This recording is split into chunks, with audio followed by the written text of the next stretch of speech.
everybody out that's here today, and let's bow our heads and go to the Lord in prayer before we get started. Father, in Jesus' name, we come to you today. We invite your presence into this service today. Help us, Lord, to study the Word of God. Open my mind and my thoughts, oh Father, and help me be receptive unto your will and give me the words that should be said, Father. I pray that you help me, oh Lord, help me be able to articulate that thing that you want to be said. Help us, oh Father, to study together. We might glean something from the Word of God. In Jesus' name we pray. Amen. Amen. If I come to church, my mind went blank. I don't know if I'll be able to think of anything or not, but we'll see. Today we're going to continue studying about the Judges, and I'll try to do both lessons today, so we'll just have to spend a little time on each one. But the very familiar biblical stories about Deborah and Gideon, and then about Sampson. So we all probably very familiar with these stories, so we should probably be able to go through them pretty quickly. So the first lesson today title is Unlikely Victors, Deborah and Gideon. Through faithfulness to God, even the unlikely are empowered to do his will. The lesson overview is God repeatedly used unlikely people to deliver Israel.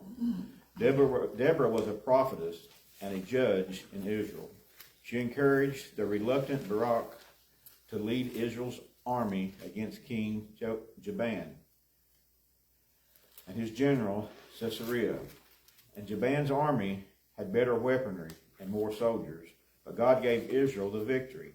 Another woman, Jael, courageously killed Sisera, a deed generally reserved for a man. Finally, this lesson explores the leadership of Gideon, who was hiding from the Midianites while threshing wheat. God saw him as a man of valor and used Gideon to lead a force of 300 against the Midianites' army and miraculously triumphing over them and giving them victory. So we're going to study today how that God used Deborah not both as a judge and a prophetess. So she's the only judge that we can read about that was called both a prophetess and a judge. And we're going to read today about how he used two women to bring his will and to bring victory. And the literary background says Canaan was never a single kingdom ruled by one king. So the reference to Jabin as the king of Canaan suggests that he was the dominant king in the region and perhaps had the largest army. The text may mean Jabin was the king of Canaan and not over all the entire region, because verse 2 notes that he reigned in Hazor.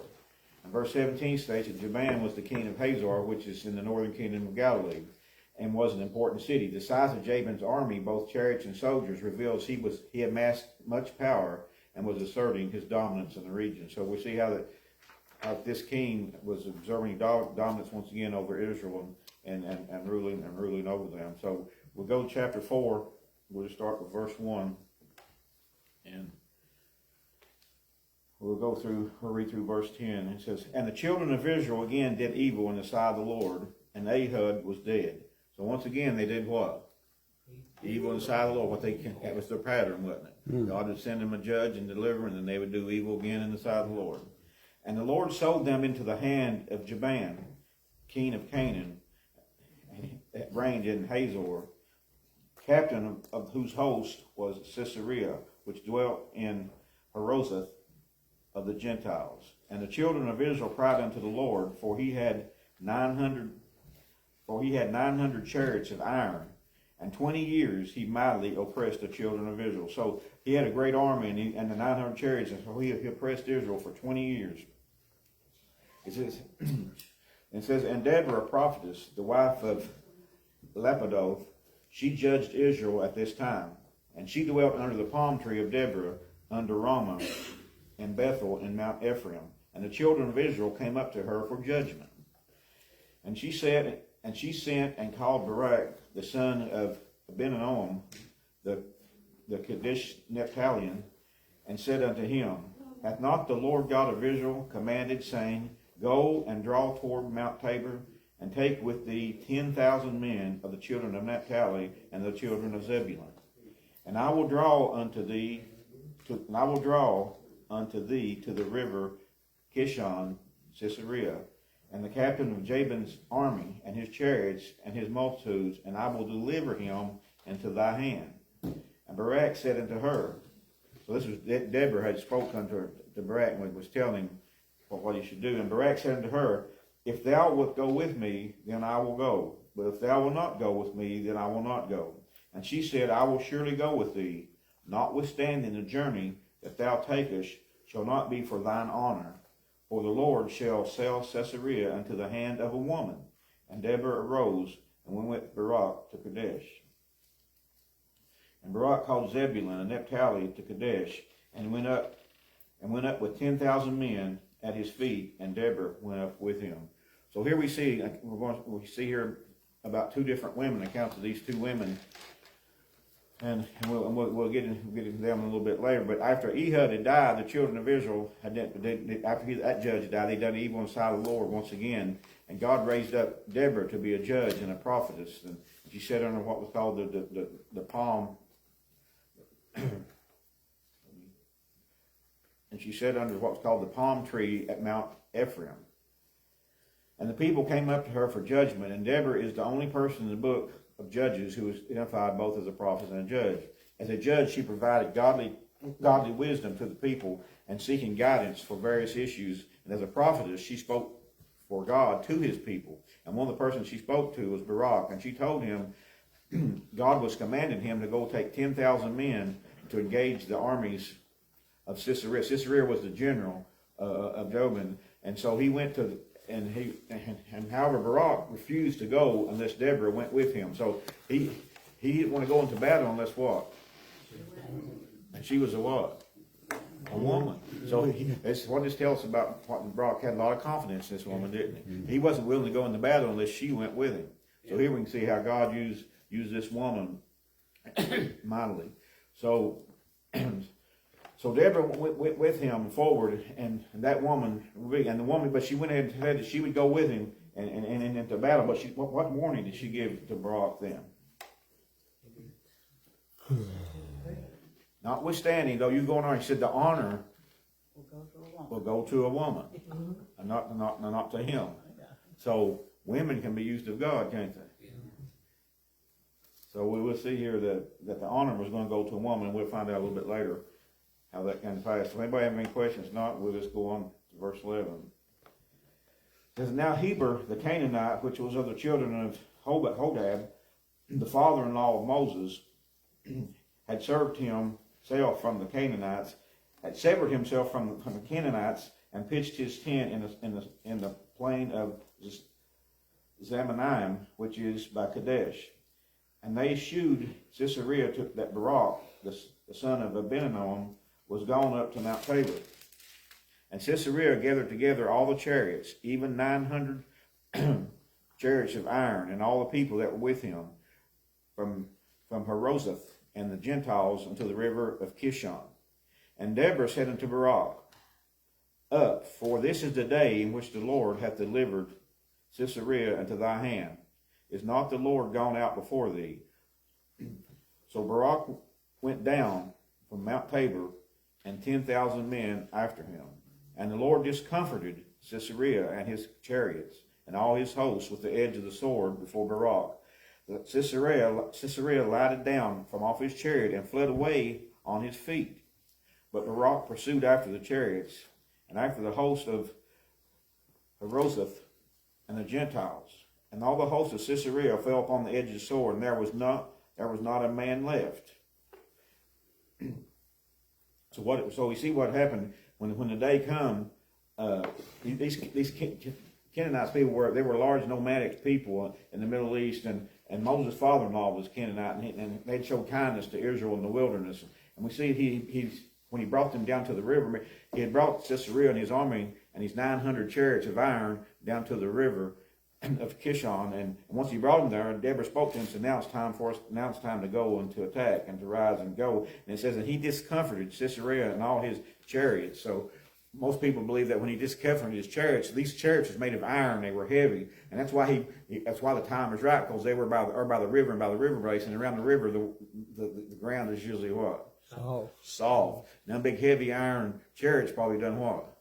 Just buried up in the mud and couldn't move and couldn't motivate. So the time was right to attack. So they was obeying God. So we need to listen to God in our life, don't we? Because God gives us direction, the right way to go. So verse 17 is, howbeit Sisera fled away on his feet into the tent of Jael, the wife of Heber the Canaanite. For there was peace between Jabin and the king of Hazor and the house of Heber the Canaanite. And Jael went out to meet Sisera, and said unto him, Turn in, my lord, turn in to me, and fear not. And when he had turned in unto her into the tent, she covered him with a mantle. And he said unto her, Give me, I pray thee, a little water to drink, for I am thirsty. So we see here that after the armies was being destroyed and killed, we see that that Sisera, he done what? He's a general. He's the leader. He done what? He fled on foot. He began to run away, didn't he? So he left. He didn't stay. He didn't stay to go down with the ship, did he? Mm-hmm. he run away and he went there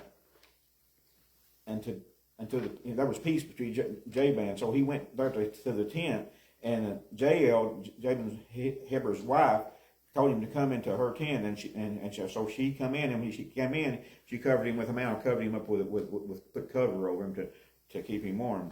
And he said unto her, Give me, I pray thee, a little water to drink, for I am thirsty. And she opened a bottle of milk, and gave him drink, and covered him. And again he said unto her, Stand at the door of the tent. And it shall be, when any man doeth come and inquire of thee, and say, Is there any man here? Thou shalt say no. So once he asked for water, but she gave him milk. She know that having to go sleep, didn't she? She had a reason for doing this. She had a reason for doing that, and he told her to go stand guard at the door. And if any man come there looking and asked anybody, she told him to ask her to do what? Ask her to lie, didn't he? Tell him there wasn't anybody there because he wanted to save his life.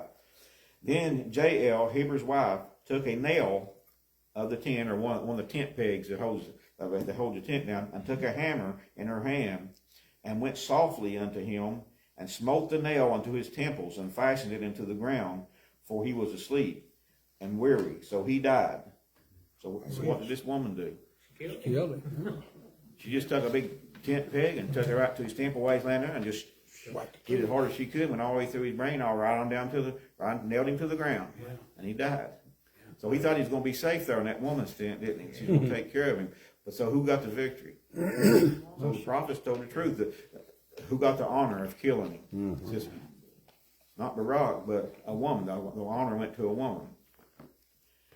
He said, And behold, Barak pursued Sisera, and Jael came out and met him. She said unto him, Come, and I will show thee the man whom thou seekest. And when he came unto the tent, Sisera lay dead, and the nail was in his temples. So God subdued on that day Jabin, the king of Canaan, before the children of Israel. And the hand of the children of Israel prospered, and prevailed against Jabin and the king of Canaan, until they destroyed Jabin, the king of Canaan. So once again, once Ahud had died, the judge, they done evil on the side of the Lord again. And God sent another deliverer. He sent Deborah, the prophetess, and a judge, and he delivered them again through another woman, Jael. And she got victory. So anybody got any comments about that? Or if not, I'll read out the response to the word I thought was good here. It says, Barak was willing to forfeit the honor of killing the oppressing general rather than going to battle without Deborah. This reveals how much his confidence he had in this woman of God. Likewise, it shows who we associate with is important. Some people will lead us down the wrong roads to defeat. So we must learn to recognize the people God has anointed to serve in leadership roles in the church and in our lives. So we need to recognize people we're around and recognize who will lead us in the right. A lot of people's got advice for us, don't they? It's easy to find advice. We're all probably bad to give advice sometimes, but I've given bad advice many times. But we need to be careful where we get our advice from and who we hang around with. So, if anybody's got any comments on that section, if not, we'll move on to chapter 6. We'll try to get through both these lessons today. We're going to go on to chapter 6. The printed text actually starts with verse 11, but I'm going to read verses 1 and verse 7 just to give us a little background. It says, And the children of Israel did evil in the sight of the Lord, and the Lord delivered them into the hand of the Midian 7 years. So here once again, after God delivered them, they enjoyed life for a while. They did evil. Now when they did evil on the side of the Lord, if you read instead, it actually meant they started doing what? Worshiping idol gods, worshiping other gods other than the one true God. They started doing these things once again. And verse 7 says, "And it came to pass when the children of Israel cried unto the Lord because of the Midianites, the Lord sent them a prophet." So that's what they would do. He'd wait till they cried out unto God. And we know that's what's going to happen now to Israel. God's not going to come to deliver Israel again until what? They cry. They say, "Blessed is he who comes in the name of the Lord." So they cry out to him, and then that's become it's a pattern. I mean, it's over and over, and we can see it today. Same pattern goes on. The same thing when we're going to read, we're going to study a little bit about when we go to Moses. I mean, Sampson. We'll study a little bit about Gaza. How Samson was what? What was Samson? Philistine. He was the first Israelite ever to be taken captive into Gaza. We see that today, don't we? Yeah. But I mean, see, the patterns about the Old Testament tells a lot of things, and it just repeats itself. That's why there's nothing new under the sun. Yeah. All these things the Antichrist will come and do, most of that stuff's already been done before. A lot of it. But things are going to get a lot worse.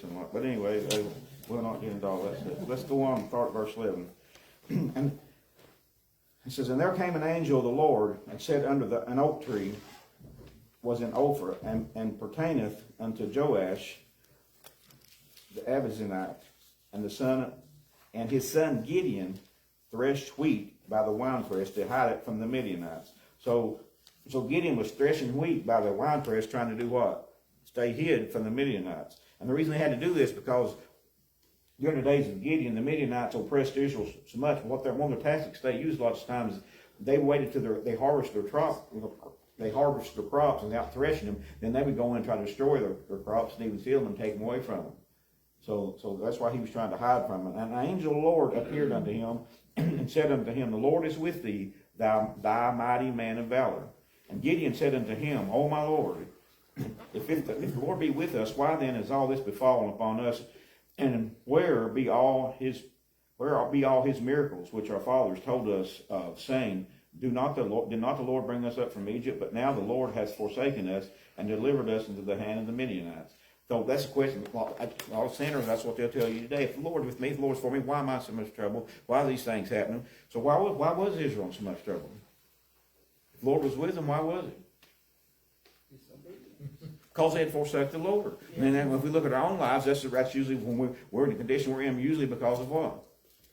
Because we forsook the Lord, because of our sin, because of our lustful, sinful desires, because we sold to the flesh rather than to the Spirit. So we sold to the flesh, we got to reap the rewards of the flesh, don't we?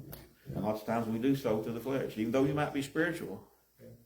Sometimes you'll sow to the flesh if we're not on guard where we should be. And the Lord looked upon him and said, "Go in this thy might, and thou shalt save Israel from the hand of the Midianites. Have not I sent thee?" So evidently the Lord had already been dealing with him to go and to deliver Israel. But he began to question himself. And he said unto him, "O my Lord, wherewith shall I save Israel? Behold, my family is poor in Manasseh, and I am the least in my father's house." And the Lord said unto him, "Surely I will be with thee, and thou shalt smack the Midianites as one man." So we see here that Gideon was trying to get out of it, saying what? That he was a poor man, and his family was poor. He was the least among all his brethren in the tribe of Manasseh. And that's the way lots of times we try to give excuses, don't we? If the Lord wants you to do something in the church and wants you to do something, you try to come up with excuses why you can't do it. But if the Lord said he'd be with you, he would be with you. So evidently he wasn't listening very closely, because if he did, even though the Lord said that he would be with him. So Israel was forsaking God, not that God had forsaken Israel. And so the same way it is today. That's the reason Israel's in the condition that they're in today. But we know that what? Blindness in part has come into Israel. Until what? Until the fullness of the Gentiles come in. So there's a purpose. God does everything he does for a purpose. Mm-hmm. There was a purpose in creation. There was a purpose for the flood. There's a purpose for the tribulation. There's a purpose for the millennial reign. There's a purpose for the new heaven and the new earth. Everything God does has a purpose. We may not know it. We may not understand it, because a lot of it's in the heaven and the spiritual realm, and we don't understand a lot that's going on sometimes. But we just have to learn to trust.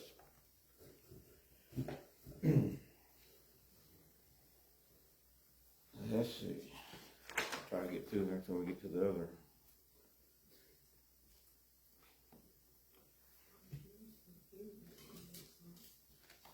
I'm just going to read out the response for the word I thought was good too. So like Gideon, when God calls us to a ministry or a role in the church or the community, we might feel inadequate to do what we are asked to do.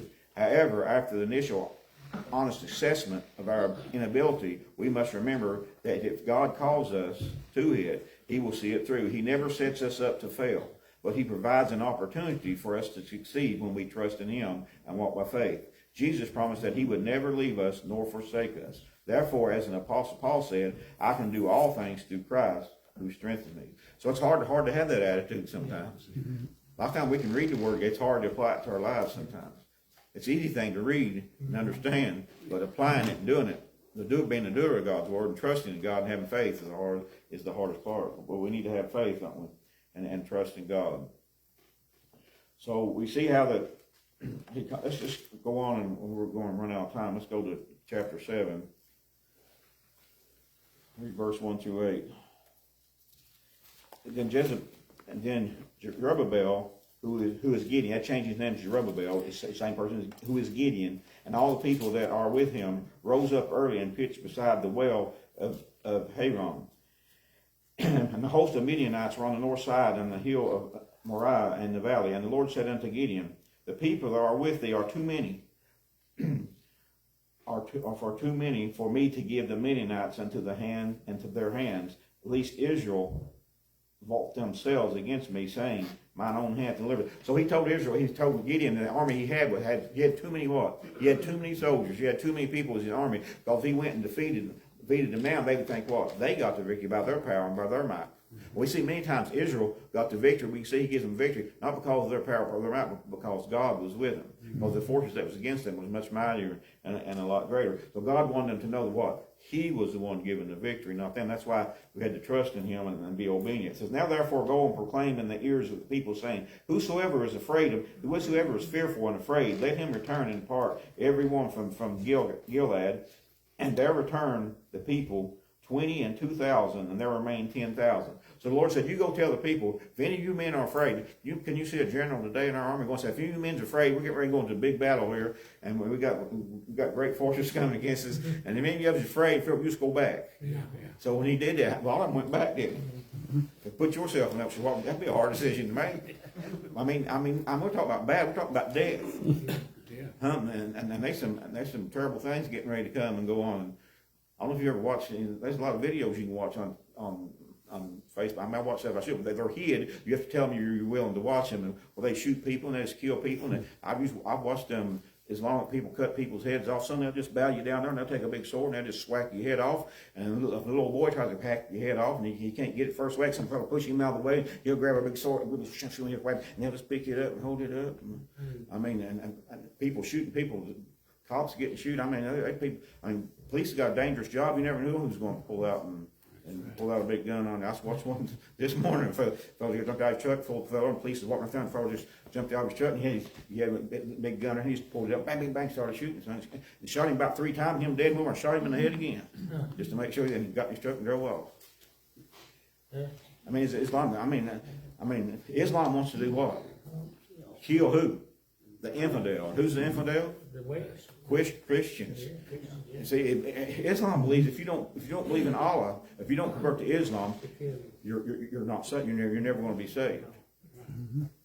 That's why Islam is going to play a very important role in the end times, and that's why they have Christian. They're trying to mix Christian and Islam all together. Well, anyway, we're not getting into all that stuff. But you can read about it on your own. And the Lord said unto Gideon, the people are yet too many. Bring them down to the water, and I will try them there.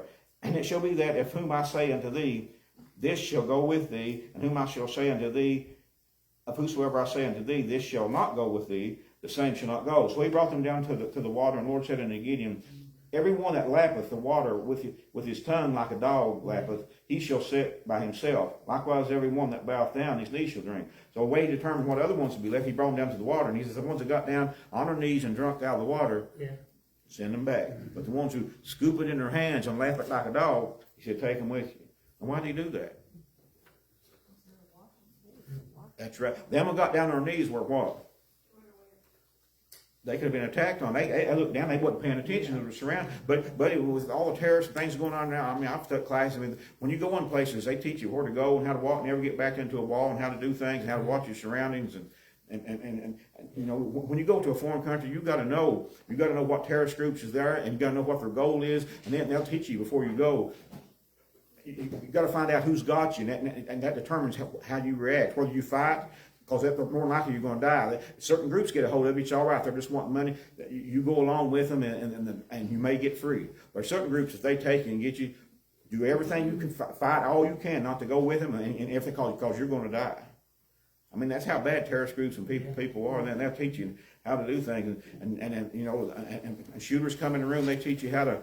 You know, if you're in a room and the door's locked, buddy, you pick you some men, 2 or 3 men stand there by the door. One of you might get killed, but you might save the rest of them in the room. But once they come through that door, you just pounce, you grab that and you pounce on them, and you get them. You might, some 1 or 2, you might get shot, you might get killed, but you're going to save everybody else in that room. So that's a mighty man of valor. So a lot of us might be like Don Knox. You know? What's that movie he's in? A shaky gun? No, anyway. But anyway, but if God's with us, we can be a mighty man of valor, can't we? Well, that's how he determined about who should go with him. So when he did this, he ended up with 300 men. That's how many he ended up with. So now he's going, and these people were like grasshoppers in a great battle. So, but anyway, that's how he determined who should go, who would go with him. And so let's see. Let's just jump on. Gotta get to the end here. So, but Gideon was still a little hesitant to go with these 300 men. Because he said down here, he said, like grasshoppers, for the multitude of their camels were without number. So they had great camels, a great multitude, and he was afraid to go. He was still afraid to go. So Gideon, they told him to go down near the camp. So he snuck down near the camp, and he heard a man, one of the men that they were going to fight against, told this other man the dream that he had. And he had a dream. He said in this dream, a cake of barley bread tumbled into the host of Midian and came into a tent and smote it and overthrew it, and the tent fell. And the fellow that was our listening angel told him the interpretation of the dream. The interpretation of the dream was that Gideon, the son of Joash, a man of Israel, for unto his hand had God delivered the Midian and all his hosts. So that gave what? He heard this dream and that they had this interpretation. That gave him confidence to go in and do it. So when he had heard this dream, he went and got the interpretation. So he arose and got all his men. Says, and he divided 300 men into 3 companies, and he put a trumpet in every man's hand and an empty pitcher and lamps therein. So they were getting ready to go into battle with these 300 men against a great army. What did he give them to fight with? Great swords and mallets and. Oh, he gave them a trumpet. Gave him a trumpet and pitchers and a light to go in, and a light means a light to go into the pitcher. So would you be real confident getting ready to go into battle? But anyway, what he did, he went in and they encompassed the enemy around about, and he instructed them. He said, when I blow with the trumpet, I want all that are with me that you also blow your trumpets on every side of the camp and say, the sword of the Lord and of Gideon.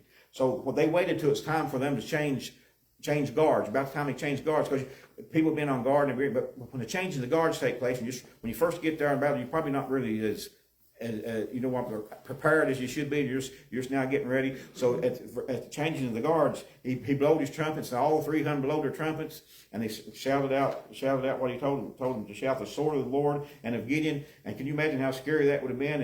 And then he told them to do what? Then they busted He busted the pots that they had, and the lights shone, and all these lights were sounding around. Could you imagine what that sounded like with all the people hollering and the trumpets blowing, and then the big lights, dark coming down upon you? They thought aliens. They thought the aliens was coming after them.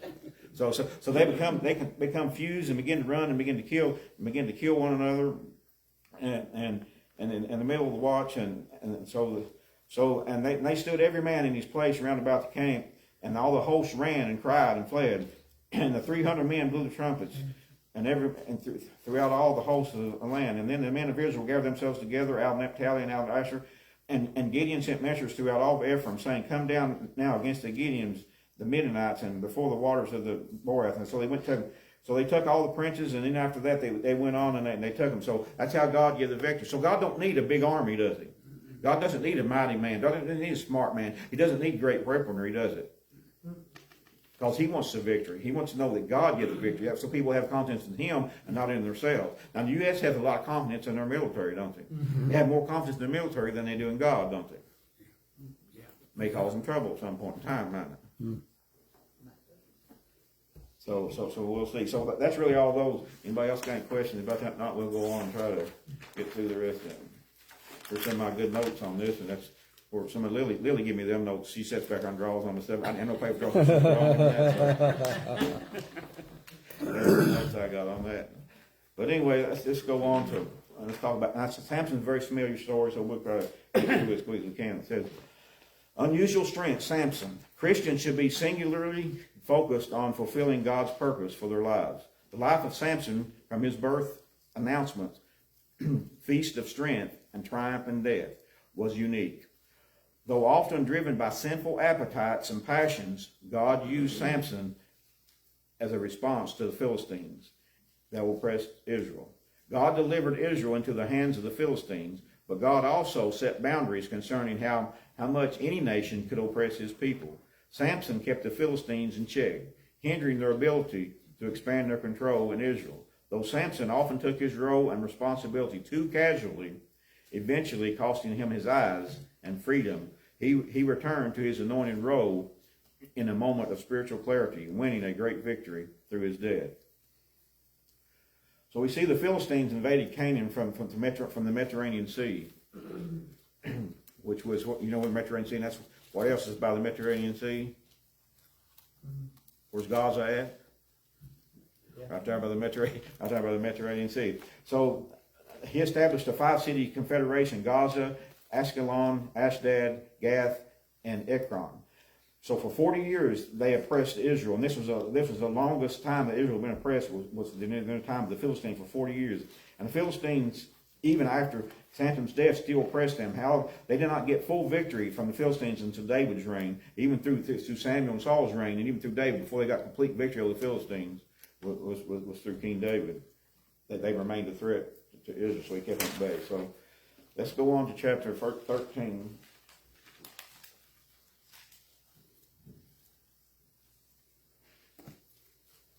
It starts out. How's it going to start out? Anybody got any guess how it's going to start out? And the children of Israel did evil again in the sight. See, every time that's how done evil again, the Lord, and delivered them to the hand of the Philistines 40 years. And there was a certain man, Zoar, the family of the Danites, whose name was Manoah, and his wife was barren and could not and bare not. And the angel of the Lord appeared unto the woman, and said unto her, Behold, now thou art barren, and bearest not. Thou shalt conceive and bear a son. Now therefore beware, I pray thee, and drink no wine nor strong drink, and eat anything unclean. So he told her to do what? Not to drink any wine or any strong drink or eat anything unclean, implying that what? Does that imply anything? That before this time they had been doing those things. Or you may say no, but never how you read. For lo, thou shalt conceive and bear a son, and no razor shall come upon his head, for the child shall be a Nazarene unto God from the womb, and he shall begin to deliver. He shall begin. See, he said begin. That's why he began to deliver, and that's why it went all the way through Saul and Samuel and today before he was fully delivered. He shall begin to deliver Israel out of the hand of the Philistines. Now, a lot of people, that's where the name Palestine comes from the Philistines. But anyway, you can study that out on your own, and if you understand all it. Therefore the woman came unto him and told her husband, saying, A man came unto me, and his countenance was like unto the countenance of the angel of God, very terrible. And I asked him not whence he was, and neither he told me his name. But he said unto me, Behold, thou shalt conceive and bear a son, and thou shalt drink no wine nor strong drink, neither eat any unclean thing. For the child shall be a Nazarite to God from his womb, from the day of his... So people who took the vow of a Nazarite was even a tougher vow than being a priest. They lived more closer to God and had to take and live differently, even better than the priest lived. Then Manoah entreated the Lord and said, O Lord, let the man of God which thou didst send come again unto us and teach us what we shall do unto the child. And he should be. So his wife told him what happened to her about how she's going to have this child and he should be a Nazarite, and he'd begin to deliver people of Israel. He wanted to see that man, didn't he? And he prayed that he would send him again. And the God hearkened unto the voice of Manoah, and the angel of God came unto him to the woman that sat in the field. But Manoah, her husband, was not with her. So he come again and met the woman, but Noah wasn't with him. So the woman made haste and ran and showed her husband and said unto him, Behold, the man hath appeared unto me that came unto me the other day. And Manoah arose and went after his wife and came to the man and said unto him, Art thou the man that speaketh unto the woman? And he said, I am. So she went and got him this time, and he got to see the man, didn't he? This angel of the Lord. And Manoah said, Now let the words come to pass how she should order the child and how we should do unto him. And the angel of the Lord said unto him, Manoah, of all that I said unto the woman, let her be aware, she shall not eat anything that cometh from the vine, neither let her drink wine or strong drink, or eat any unclean thing that I've commanded her to observe. And Manoah said unto the angel of the Lord, I pray thee, let us detain thee until we shall make ready for a kid. And the angel of the horse of the Lord, notice he wanted to make a meal. He wanted to make a feast. He wanted to be hospitable. That was the custom time to have a meal with this visitor. And the angel of the Lord said unto Noah, Though thou disdain me, I will not eat bread. For if thou wilt offer a burnt offering, thou must offer it unto the Lord. For Noah knew not that he was an angel of the Lord. So lots of times in the Bible, when it was the angel of the Lord, it's actually who? A lot of Bible scholars believe it was who? A premonition or Christophany or the pre-incarnated Christ himself. And that's why they asked him to do an offering. So Manoah said unto the angel, What is thy name? and when saying come to pass, we may do thee honor. And the angel of the Lord said unto him, Why askest thou my name, seeing it is secret? So he asked him his name. He told him his name was what? Secret. He sent him secret. He told him his name was a secret.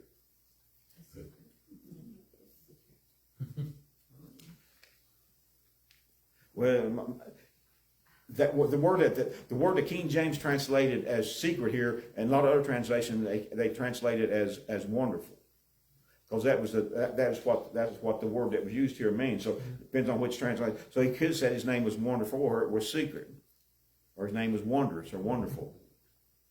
And you can state that out on your own. You can get you.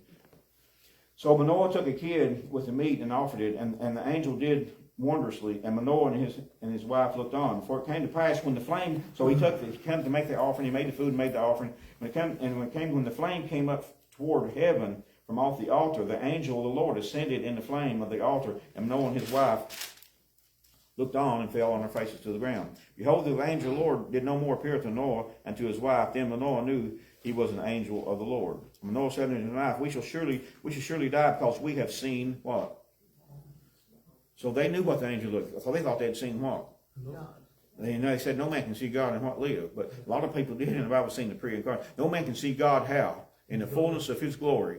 No, the human body cannot stand. It couldn't stand in that presence unless you be changed in the moment, like we're going to be in and receive a glorious body like in his glory. Then you'll be able to stand in his presence and behold his glory. But not in the natural, no man can do that. But his wife said unto him, The Lord were pleased with, if the Lord must be pleased with him, not he would have killed us. So she said, if the Lord wasn't pleased with us, he would have killed us right then and there. So let me see where we need to go to next. We have really got only about 5 minutes left. So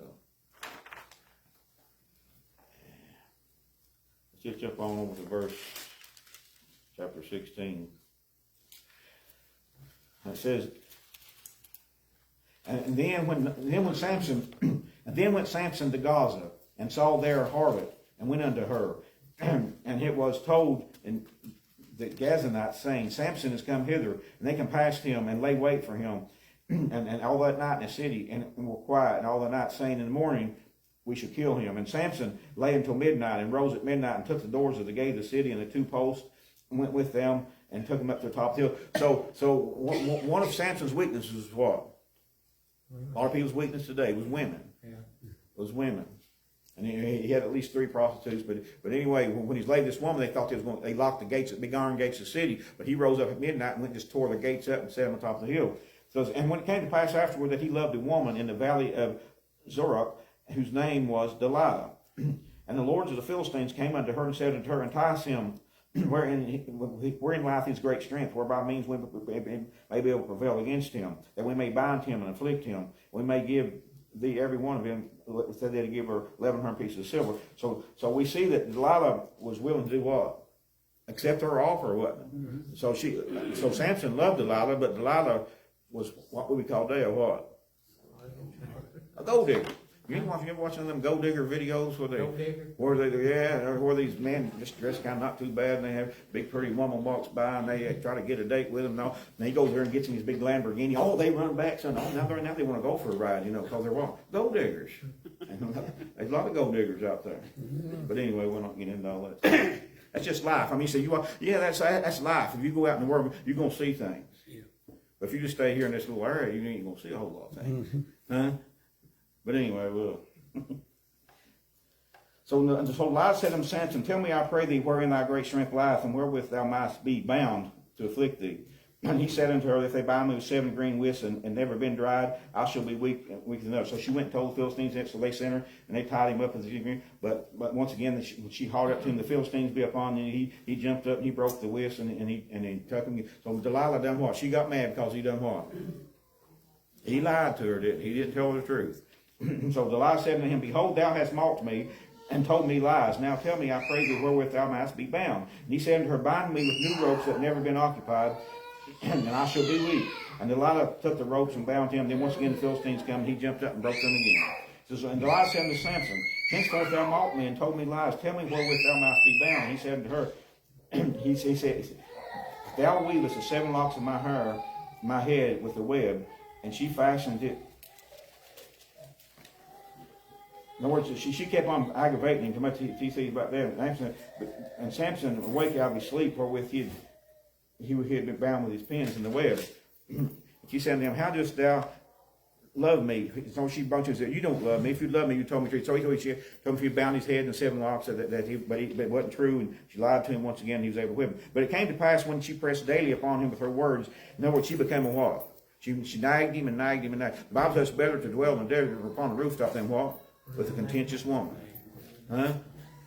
I didn't say that. The Bible said that. Because a woman can sure make you think you've already went to Hades. But anyway, I probably shouldn't have said that. That he said unto her, All thine heart said unto him, Thou shalt not come a razor upon my head, for I am a Nazarite.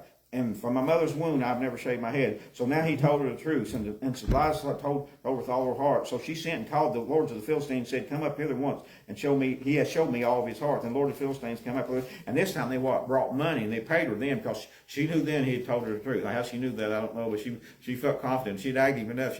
So I broke him now. So a woman's broken many a good man, probably. That's probably the other way around. A woman, man. But anyway, we'll not get into that. And she made him sleep upon her knees and called for the men to come in. They shaved his hair off. So the Philistines come in, and they were able to take him. So when the Philistines took him and put his eyes out and brought him down to Gaza. So he was the first Israeli cut captive into the land of Gaza. And he bound him with feathers and brass and made him work at a grind mill. But it says, howbeit his hair began to grow again. In other words, they seemed down to the ground, but over a period of time, he had forsaken God. His hair began to grow again, and he began to renew his Nazarene vow. And they brought him. They was having a big party, and I don't know how long. You don't really know how much time it went through. And he had to grind at the mill and push up. They laughed at him, mocked at him when they went by, and they said, "Look at this man who was strong and did these things." But now they was having a great feast, and they was worshiping their god Dagon, and they had this big feast. And they decided they'd bring Sampson in and make fun of him. So they brought him in chains, and they let him by a little teenage boy. And by that time, his hair had been going to grow out, and he knew he had some strength. But Samson had renewed his vows, and he asked the little boy to guide him to the post that held it together. Because at that time, most of them, the two main columns, they've never found that column where they found other ones built like it. And they said the two main columns set up on a stone. And if those two main columns that held the roof and the balcony up was to give way, the whole thing would fall. Mm-hmm. Just like the Twin Towers did. And if you think them two planes brought them down, well, but anyway, he brought him to it, and he prayed for the Lord to do what? He said, "Help me, Lord," said, "strengthen me this one time that I might avenge myself, and might avenge my eyes." And he said, "Let me die with the Philistines." So God heard his prayer and answered him, and he was able to push or pull or somehow get the columns down. And he said he killed more people in his death than in all the other times that all the people that he killed and he had done. So it shows us that God can use people. I know Trump's not Trump's got a bad history. He's got but God's using him for some things because he's willing. He's willing to stand up and do some things. Now he even tell yourself, he don't think he's getting into heaven, and We don't think he's getting into heaven. and he asked me. He said, "Huh?" We worried about that. Well, I'm not Christian. At least he knows where he's at, don't he? Yeah. But anyway, but we see God uses a lot of different people to bring His purpose to pass, doesn't He? So people can change, don't they? And so a lot of people who have very bad past, when they get saved, they're the best Christians, better than a lot of people's not really done a whole lot because God's not forgiven them a whole lot, so they really don't love God. If you've done a lot of evil things, a lot of bad things, you've done things, and God forgives you and gives you eternal life, well, you're going to love. You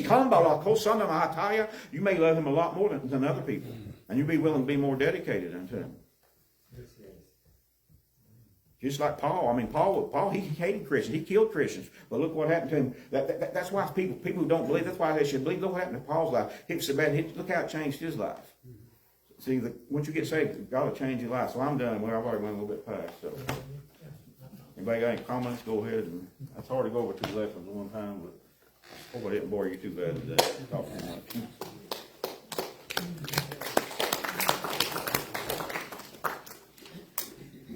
What you said about Gaza, that just struck me about, all that's going on there now. But how was it you said that he was the first taken Israelite ever captive? taken captive into Gaza. Yeah. That we read about in the Bible, and they may have been more, but that's the one we read about in the Bible first. Yeah.